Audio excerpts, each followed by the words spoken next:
यदि a और b दोनों सहअभाज्य संख्याएं इस प्रकार हैं कि a स्क्वायर प्लस b भी 20 से कम एक अभाज्य संख्या है, तो b के संभावित मान क्या होंगे? देखो प्राइम नंबर्स हैं,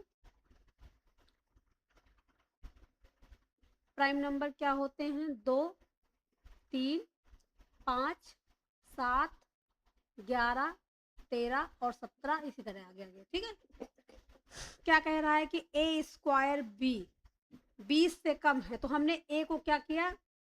a स्क्वायर को हमने a को b मान 2 मान लिया, तो कितना हो जाएगा? 4। तो a स्क्वायर प्लस b कितना होगा? अगर यहाँ पे 4 हुआ तो 3, b की वैल्यू 3 रखी जा सकती है। अगर यहाँ पे b की वैल्यू हमने 3 रखा, 1 मिनट, b की वैल्यू यहाँ पे 3 रखा, तो कितना आ जाएगा? 4 3 7, ये भी एक प्राइम नंबर है। फिर b की वैल्यू हमने अगर 5 रखा, तो कितना हो जाएगा? ये a स्क्वायर प्लस b कितना आ जाएगा?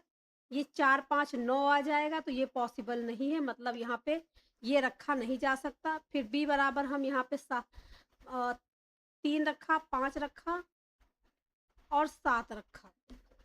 अगर 7 रखेंगे तो 4, यहाँ पे a स्क्वायर प्लस b कितना आ जाएगा? ये आ जाएगा 4 प्लस 7 11, मतलब ये पॉसिबल है। उसके बाद हमने b बराबर यहाँ पे 11 रखा, तो 11 a स्क्वायर प्लस b कितना आ जाएगा? आ जाएगा 4, 11 15, जो कि पॉसिबल नहीं है। ठीक है, 15 भी एक प्राइम नंबर नहीं है। फिर b बराबर 13 रखा, तो a स्क्वायर प्लस b कितना आ जाएगा?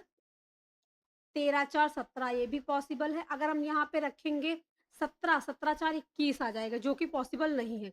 तो यहाँ पे 1 2 3 वैल्यू पॉसिबल है, पर एक और वैल्यू पॉसिबल है।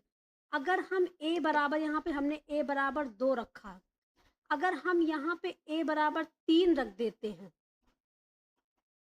ठीक है, a बराबर 3 रख देते हैं, तो a स्क्वायर प्लस b कितना आ जाएगा? a बराबर 3 रखेंगे तो यहाँ पे आ जाएगा 3 तरह की 9 और प्लस b की वैल्यू अगर हम यहाँ पे रख देते हैं कितनी? 2, तो 9 तो 11 आ जाएगा। उसके बाद यहाँ पे 3 रखा है और यहाँ पे 5 रखेंगे, तो 9 5 14, पॉसिबल नहीं है। ठीक है, इस तरह से कि यहाँ पे 4 वैल्यू पॉसिबल है, जो कि ऑप्शन डी करेक्ट आंसर आ जाएगा। हम यहाँ पे a बराबर 3 भी रख सकते हैं। ठीक है, करेक्ट आंसर आएगा ऑप्शन डी।